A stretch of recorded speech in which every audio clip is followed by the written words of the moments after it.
අපි යම් ක්‍රමවේදයක් හදාගන්න එපයි. අපි හදාගත්ත ක්‍රමවේදය තමයි විමර්ශන බොහෝ දුරට අවසන් වෙච්චා. මුලින්ම. හරි? එතකොට යම් විමර්ශනයක් එකේ තියෙනවා නම් අපිට 100 දක්වා කරන්න සිද්ධ වෙනවා විශාල කාලයකින්. හැබැයි යම් විමර්ශනයක් 99 තියෙනවා නම් තව එකක් කරාම අපිට පුළුවන් මේක කරන්න. ඒ නිසා ඔය විශේෂයෙන්ම ඔය නඩු අපි තෝරාගත්ත අවසාන අධියරේ තියෙන ඒවා.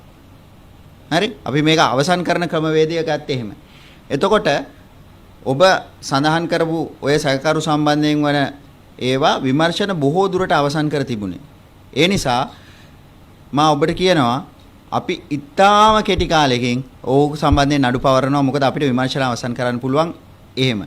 ඒ වගේ තමයි අපි ඉස්සරහටත් අවසාන අධියරේ තියෙන ඒවා ඉවර කරගෙන යනවා. නැත්තම් මේ බෑක්ලොග් එක ක්ලියර් කරන එක ලොකු චැලෙන්ජ් එකක්. ඒ නිසා කිසිම වෙලාවක පුද්ගලයා මත තීරණය කරේ නැහැ. හැබැයි අපි එක දෙයක් කරා. ඒ තමයි ඔව්.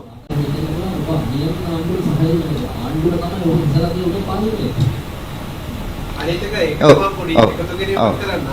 ආණ්ඩුව පැත්තෙන් චෝදනාවක් කෙල්ල වුණා අපිට විරුද්ධ වෙන පාර්ශව වලට අපි ඉක්මනින්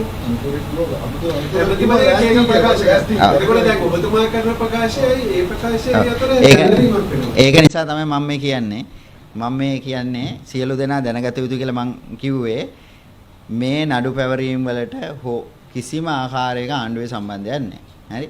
දැන් ඒක නිසා මම කියන්නේ ආණ්ඩුවේ දේශපාලඥයන්ටයි විපක්ෂයේ දේශපාලඥයන්ටයි දෙගොල්ලොන්ටම කරුණා කරලා අල්ලස්සෝ දූෂණ කොමිෂන් සභාව කියලා 2023 අංක 9න් හදපු කොමිෂන් සභාව මොකක්ද කියලා තේරුම් ගන්න. හරි? දෙගොල්ලම කරුණා කරලා කියවලා බලන්න මේ මොකක්ද කියලා. ඒ හින්දා දෙගොල්ලොන්ටම මේ මං කියන එක අදාළයි. හරි? මෙහි කිසිම ආකාරයක එහෙම තෝරා ගැනීමකුත් නැහැ. ඒගොල්ලෝ අපිට කියලාත් නැහැ. කියන්න විදිහකුත් නැහැ. ඒ නිසා ඒ තෝරා ගැනීම සහ ඔවුන්ගේ ප්‍රකාශ අතර කිසිම සම්බන්ධයක් නැහැ. මේක තෝරා ගැනීමක් නෙමෙයි කරේ. මම